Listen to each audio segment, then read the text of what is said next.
Julius Curtius was a German politician who served as Minister for Economic Affairs and Foreign Minister of the Weimar Republic. Early life. Julius Curtius was born on 7 February 1877 at Duisburg in what was then the Prussian Rhine province. His father Friedrich owned a ultramarine works at Duisburg and an alum works at Eichelkamp. Friedrich's brother was Theodor Curtius, a professor of chemistry. Julius's mother was Adele. Julius married Ada Karp, sister of industrialist Werner Karp, in 1905. They had 2 sons and 3 daughters. Curtius studied law at Kiel, Strasbourg and Bonn and was awarded a doctorate at Berlin.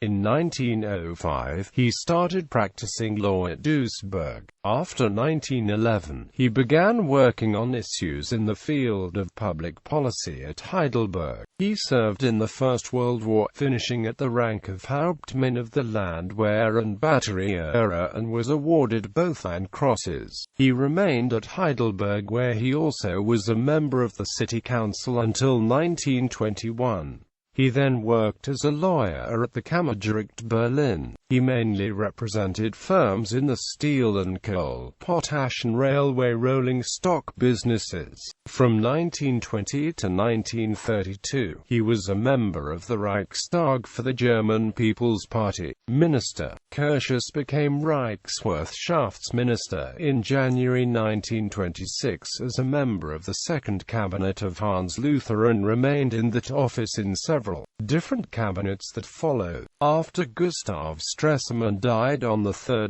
October 1929, Curtius became the acting foreign minister and in November vacated his old position and took over the Auswärtiges Amt. As a minister, he supported make-work schemes and a close cooperation with the Soviet Union, especially in economic affairs. His main achievement was, as collaborator and heir of Stresemann, progress in the question of wartime reparations and the return of the occupied Rhineland. As the minister responsible for the Young Plan, Curtius was heavily criticized by DNVP, Stahlhelm Nazis and the Pan-German League, who labeled him a traitor to the fatherland. Curtius unsuccessfully worked with Austria's Johann Schober in March 1931 to set up a German-Austrian custom union. However, France blocked this by putting economic pressure on Austria and by bringing about a decision by the Permanent Court of Arbitration at Den Haag,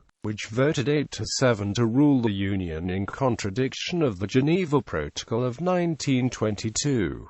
This caused Curtius to resign on 3 October 1931, to prevent the Union being established. The French had withdrawn a number of short loans they had made to Austria. The withdrawal of the French loans helped to cause the collapse of Creditanstalt, Austria's largest bank, in May 1931, which in its turn brought about a series of banking collapses all over Central Europe in the summer of 1931. Curtius was intimately involved in the negotiations that led to the issuing of the Hoover Moratorium by the U.S. President Herbert Hoover that halted war reparations payments by Germany in June 1931 as part of the effort to limit the financial fallout of the banking collapse. Later life and death. Following his resignation, Curtius left politics and worked as a lawyer, asset manager and farmer. After his house in Berlin was destroyed in World War II and his estate in Mecklenburg was seized by the communist authorities, he moved to Heidelberg. In July 1946, Curtius died at Heidelberg on 10 November 1948. Works über die Einführung von Volksinitiative und Volksreferendum in der neuen Verfassung der deutschen Staaten 1919. Bismarcksplan 1 Deutschen Volkswirtschaftsrats 1919. Was im Hakerecht Word 1929, in a Konsolidierung und außenpolitischer Aktionsfähigkeit 1930.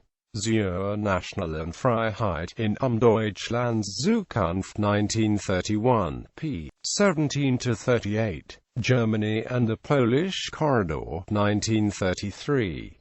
Bemühungen um Osterreich, das Scheitern des Solunionsplans von 1931, 1947. Sechsjährige Minister der Deutschen Republik, 1948.